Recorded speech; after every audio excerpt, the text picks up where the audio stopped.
கலண்டர்ல red colour பேக்ரவுண்டோட டேட்டுக்கு மேலால ஏதாவது எழுதப்பட்டிருந்தா எங்கள பெரும்பாலானவங்க அதுக்கு சொல்ற பேரு போயா டே.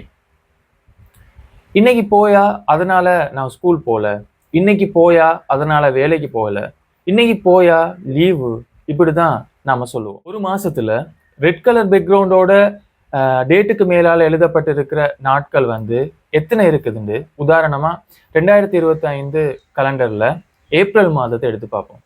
ஏப்ரல் மாதத்துல 4 நாட்களுக்கு மேலால அப்படி எழுதப்பட்டிருக்கு. அப்படின்னா அந்த 4 நாட்களும் போயா டேயா. போயா டேன்னா என்னன்னா, பௌர்ணமி தினத்தை தான் போயா டேன்னு சொல்றது. முழுமதி ஃபுல் மூன் இருக்கிற நாள் தான் போயா டே. சந்திர நாட்காட்டியின் அடிப்படையில் பௌத்த மதத்தை சார்ந்தவர்களை பொறுத்தவரையில பௌர்ணமி தினம் ஒரு ஸ்பெஷலான டே. அந்த ஒவ்வொரு பௌர்ணமி தினத்திலையும் அவங்க சமய அனுஷ்டானங்களை செய்யணும் அப்படிங்கிறதுக்காக அந்த நாள் இலங்கையில விடுமுறை நாளாக வழங்கப்படுது. உண்மையிலேயே போயா டேன்னா இதுதான். ஆனா கேலண்டர்ல ரெட் கலர் பேக்ரவுண்டோட ஏதாவது எழுதப்பட்டிருந்தா நாங்க இதை போயாடேன்னு சொல்லி பழகி எல்லாத்தையுமே போயாடேன்னு இப்ப வரைக்கும் சொல்லிக்கிட்டு இருக்கிறோம். ஏப்ரல் மாதத்துல 4 நாட்கள் ரெட் கலர் பேக்ரவுண்டோட ஏதோ எழுதப்பட்டிருந்தது. அதாவது எங்கட பாஷையில சொல்லணும்னா போயாடே அப்படின்னு சொல்லிட்டு இருந்தோம்.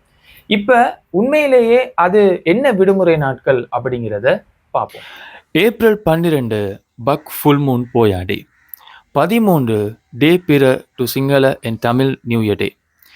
14 Sinhala and Tamil new year day. 18 Good Friday.